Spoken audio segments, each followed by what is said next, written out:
శుక్లాంబరధరం విష్ణుం శశివర్ణం చతుర్భుజం ప్రసన్నవదనం ధ్యాయే సర్వవిఘ్నోపశాంతయే. ఓ గణనాథ, నమస్సుమాన్యులు. ఇంతటి వరకు 8 అధ్యాయాలు, వాటి శ్లోకాల యొక్క తాత్పర్యం తెలుగు ఇంగ్లీష్లో చదివి వాటి అర్థం తెలుసుకున్నాం. ఇప్పటి వరకు ఈనాటి వీడియో 9వ అధ్యాయం మొదటి 25 శ్లోకాలు కూడా పఠించాం. వాటి యొక్క సారాంశం, తాత్పర్యం అంతా తెలుగు ఇంగ్లీష్లో చదువుకున్నాం.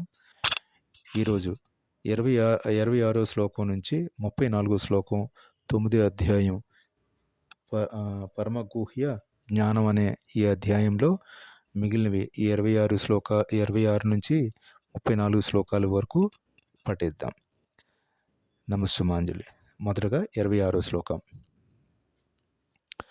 పత్రం పుష్పం ఫలం తోయం ఏమేవ భక్త్యా ప్రయచ్చతి తదహం భక్త్యుం ప్రహుత్మస్నామి ప్రయత్నాత్మనః. ఈ శ్లోకం చాలా ప్రాముఖ్యత కలిగింది. చాలాసార్లు నేనైతే చదివినట్టు నాకు గుర్తుంది. బహుశా మీకు కూడా తెలిసి ఉండొచ్చు. చూడండి.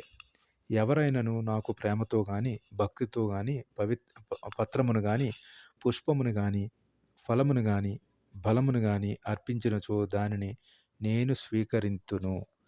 ఈ శ్లోకం భగవద్గీతలో చాలా ప్రాముఖ్యం కలిగిన శ్లోకాల్లో ఇది కూడా ఒకటిగానే మనం దీని యొక్క తాత్పర్యం ఇలా తెలుసుకోవచ్చును. తర్వాత 26th verse of the chapter 9 conveys that whoever offers me with devotion a leaf, a flower, a fruit or a water, I accept it. God values devotion, not material wealth. 27వ శ్లోకం ఏం చెప్తుందంటే, యత్కరోషి యదస్నాసి యజ్ఞుహోషి దదాసి యత్ పశ్యసి కౌంతేయ తత్కురుష్వ మదర్పణం. ఈ 27వ శ్లోకం యొక్క తాత్పర్యం మనం 9వ అధ్యాయంలో ఈ విధంగా చదువుకోవచ్చును. ఓ కౌంతేయ, నీవు దేనిని చేయుదువో, దేనిని భుజింతుదువో, దేనిని హోమము చేయుదువో, దేనిని దానం చేయుదువో, నీవు ఏ తపస్సులో నాచరించుదువో వాటినన్నిటినీ నాకు అర్పణ చేయుము అని కృష్ణుడు అర్జునుడికి ఈ విధముగా 27వ శ్లోకంలో తెలిపిన తాత్పర్యం మనం చదువుకోవచ్చును. Whatever you do, eat, offer, give or practice, do it as offering to me. Transform all actions into worship. This was the 27th verse meaning of the chapter 9. 28వ శ్లోకం యొక్క తాత్పర్యం ఏంటంటే, అశుభాలైరేవం మోక్షసే కర్మబంధనై సన్యాసయోగయుక్తాత్మా విముక్తో మాము పైష్యసి. ఈ 28వ శ్లోకం యొక్క తాత్పర్యం ఏంటంటే, మనం ఈ విధంగా చదువుకోవచ్చును. ఈ విధంగా నీ కర్మబంధనము నుండి, వాని శుభాశుభ ఫలముల నుండి విముక్తుడు కాగలవు. ఇట్టి సన్యాస యోగ సిద్ధాంతములతో నాపై మనస్సును స్థిరపరచుట ద్వారా నీవు విముక్తుడై నన్ను చేరుకుందుము అని మనం 28వ శ్లోకం యొక్క తాత్పర్యాన్ని మనం తెలుసుకోవచ్చును. 28th verse is conveys that thus freed from good and bad results, you will be liberated and attain me. Offering actions to God breaks karma. 29వ శ్లోకం ఏం చెప్తుందంటే, సమోహం సర్వభూతేషు నమే ద్వేష్యోస్తి న ప్రియః ఏ భజంతి తూ మాం భక్త్యా మయి తే తేషు చాప్యహం. 29వ శ్లోకం యొక్క తాత్పర్యం. 9వ అధ్యాయంలో మనం ఈ విధంగా చదువుకోవచ్చు. నేనెవరిని ద్వేషించను, ఎవరి పట్ల పక్షపాతము కలిగి ఉండను, నేనందరి పట్ల సమానుడను, కానీ భక్తితో సేవ చేయువాడు నాకు మిత్రుడై నాలోనే ఉండును, మరియు నేను కూడా అతనికి మిత్రుడై ఉండును అని 29వ శ్లోకం యొక్క తాత్పర్యం మనం ఈ విధంగా మనం చదువుకోవచ్చును. 29th verse conveys that I am equal to all, yet those who worship me with devotion dwell in me, and I am in them. God is impartial. Devotion creates closeness. Now, 30వ శ్లోకం. 30వ శ్లోకం ఏం చెప్తుందంటే, అపి చేత్సు దురాచారో భజతే మామనాన్యభాక్ సాధురేవా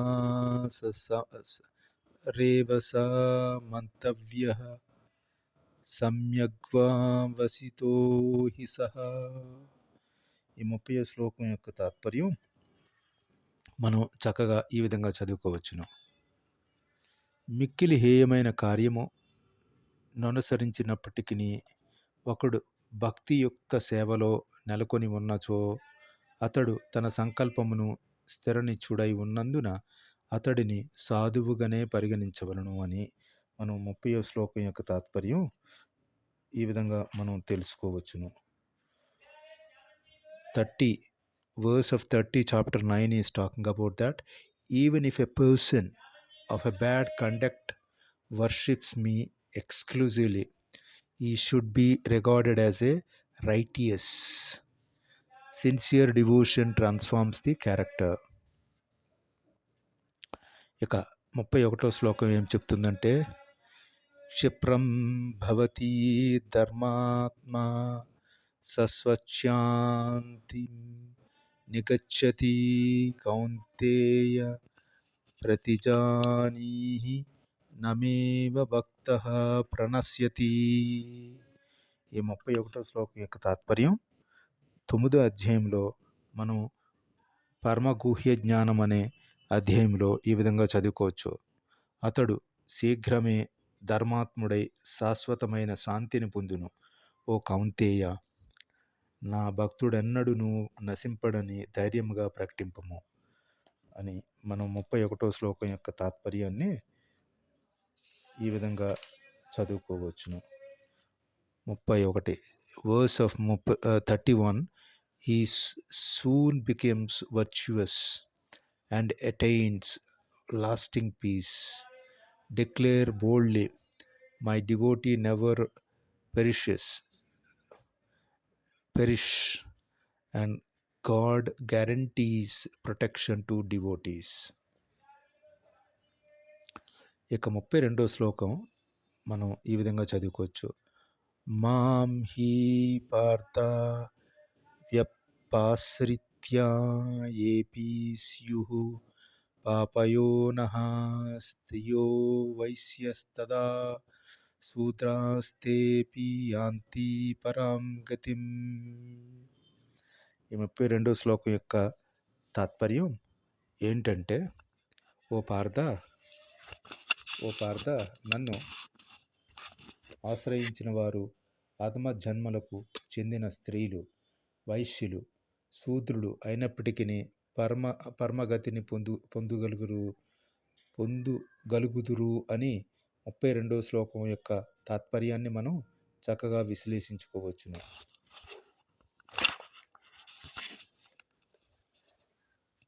The verse 32 is conveys that taking refuge in me, even those considered low-born attain the supreme goal. Bhakti transcends social distinctions. తర్వాత 33 శ్లోకం. కిం పునర్బ్రాహ్మణః పుణ్యా భక్తా రాజర్షయస్తదా అనిత్యః అనిత్యమా సుఖం లో లోకమిషమిమహం ప్రాప్య భజస్వః మాం. ఈ 33 శ్లోకం యొక్క తాత్పర్యం మనం ఈ విధంగా చదువుకోవచ్చును. ఇక ధర్మాత్ముడైన బ్రాహ్మణుల గురించి, భక్తుల గూర్చి, రాజర్షుల గురించి వేరుగా చెప్పనవసరం లేదు.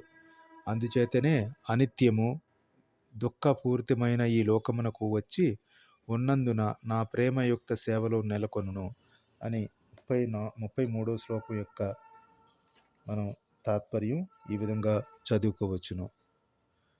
33. The verse which is saying that how much more so the righteous Brahmins, royal sages, having come to this implement world, worship me. Human life is meant for devotion, not delay. ఇక చివరగా మనం ఈ ఈ వీడియోలో చదువుకోబోతున్న ఈ అధ్యాయంలో చివరి శ్లోకం 34వ శ్లోకం. మన్మనా భవ మద్భోక్తో మద్యాజి మాం నమస్కురు మామే వైష్యసి సత్యం తే ప్రతిజాని ప్రియోసి మే.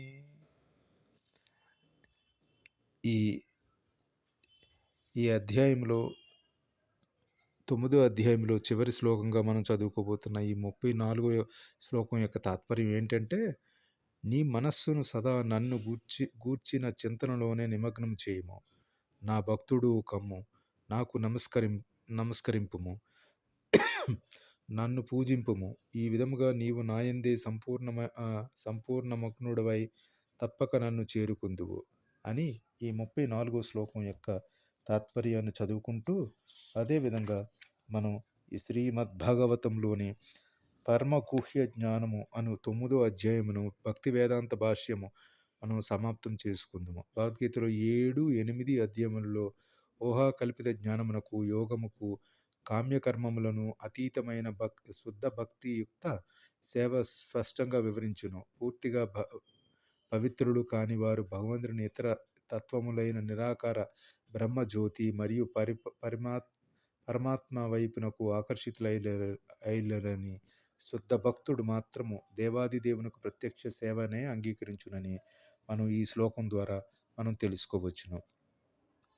The final verse of this chapter 9 which conveys its meaning. Fix your mind on me, be my devotee, worship me, bow to me, and you will surely come to me.